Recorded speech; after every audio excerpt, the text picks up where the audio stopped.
Ma'am 2 और 3 तारीख को जो आप लोग का प्रदर्शन है, किन मामलों को लेकर और क्या होता है? देखिए,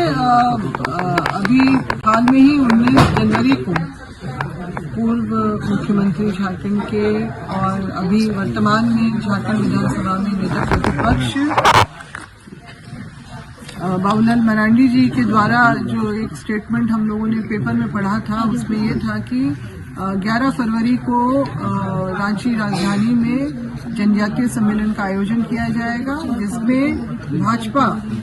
विभिन्न प्रांतों से आए हुए उन 1 लाख आदिवासियों को बताएगी कि भाजपा ने उनके लिए उनके हित में कौन कौन से काम किए हैं। तो नंबर जो उन्होंने फहरिस्त उसमें जारी की, उसमें से आदिवासी महिला को राष्ट्रपति बनाया जाना, झारखंड अगर राज्य का जो है गठन में अपना श्रेय लेना,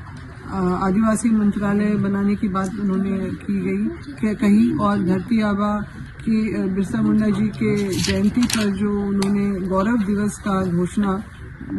का जो उन्होंने बात रखी है, और साथ ही साथ नरेंद्र मोदी जी के मंत्रिमंडल में 8 जो आदिवासियों का शामिल होना, और इसके अलावा और भी बातें हैं, मगर मुख्य बातें यही हैं और ये उनको बताएंगे कि किस तरह से भाजपा ने लगातार आदिवासियों के लिए काम किया। मैम डिलिस्टिंग को लेकर लगातार बातें उठ रही हैं। नहीं, इसका मैं आगे कंटिन्यू करना चाहूंगी कि जो भी ये सारी बातें इन्होंने कही हैं, वो इस बात से कोई सरोकार नहीं है उसका कि जहां ये आदिवासियों के हित की बात करते हैं, वहीं पर इन्होंने आदिवासियों के जो पहचान और अस्तित्व को मिटाने का भी काम किया। वो इस तरह से कि 2011 तक जो हमारे पास कोड था, अन्य या अदर्स जो हम लोग देखते आए हैं अपने अलग अलग फॉर्मेट में, तो उसको हटा दिया गया, ये कहते हुए कि सरना सनातनी एक है, आदिवासी हिंदू ही है, तो उसको अलग से कॉलम कोड किया। ये मुख्य बातें हैं जो इनकी नीयत को दर्शाता है कि आदिवासियों को हिंदू बना के हमारी आदिवासियत को खत्म करना चाहते हैं, हमारे संवैधानिक अधिकारों को खत्म करना चाहते हैं, हमारे बच्चों के भविष्य को भी अंधकार में डालना चाहते हैं। जो कि पहला तो नंबर 1 जो इन्होंने 1994 में आरएसएस के हेडक्वार्टर में ये एजेंडा बना था कि आदिवासियत को खत्म करना, संपूर्ण हिंदू राष्ट्र बनाना। तो 2014 के बाद से इन्होंने इस पे काम करना शुरू कर दिया, और हमारे तो आदिवासियों का बाकियों के साथ तो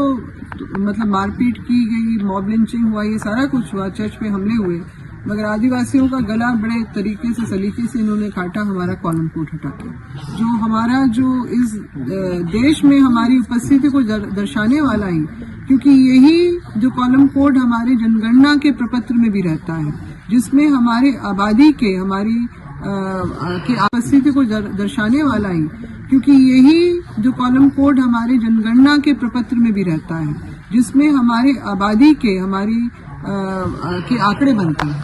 तो वो जब अब खत्म हो गया, यानी आदिवासी की जो पहचान खत्म हो गया, हमारा एग्जिस्टेंस इस देश में खत्म हो गया, तो इस तरह का काम जब वो आदिवासियों को मिटा दिया, तो फिर इन सब चीजों को क्या इसका तुक क्या बनता है, क्या औचित्य बनता है इन सब बातों को बोलने का। तो ये सारा जो झूठ, ये अभी चुनाव से पहले जो ये सम्मेलन करके ये वोट हासिल आदिवासियों का करना चाह रहे हैं, तो हम आदिवासियों को बताना चाहते हैं कि इन्होंने असल में हम लोगों को डिलिस्ट कर दिया है ऑलरेडी, और फिर ये दूसरी तरफ हमारा ध्यान भटकाने के लिए कह रहे हैं कि ईसाई जो आदिवासी हैं, जो आदिवासी ईसाई बन गए हैं, वो हमारा अधिकार लिए चले जा रहे हैं, मगर तो इन्होंने हमारा इस देश के नागरिक कहलाने का भी अधिकार जो है वो खत्म कर दिया है। जो हमारी अपनी विशिष्टता थी, जो हमारा अपना जो विरासत थी, उस सब पे इन्होंने पानी फेर दिया है, और इस तरह का जो ढोंग रचा रहे, ढिंडोरा पीट रहे हैं, तो ये हमसे बर्दाश्त नहीं हो रहा है। और हम इसलिए हम दुनिया को बताना चाहते हैं, और विशेष रूप से हम भाजपा को बताना चाहते हैं कि आपका ये जो है जो ढकोसला है, ये जो सारा जो आपने काम किया है, वो हम लोग बर्दाश्त नहीं करेंगे, और आपकी पोल हम लोग खोल के दुनिया के सामने रखेंगे, आदिवासी समाज के सामने रखेंगे।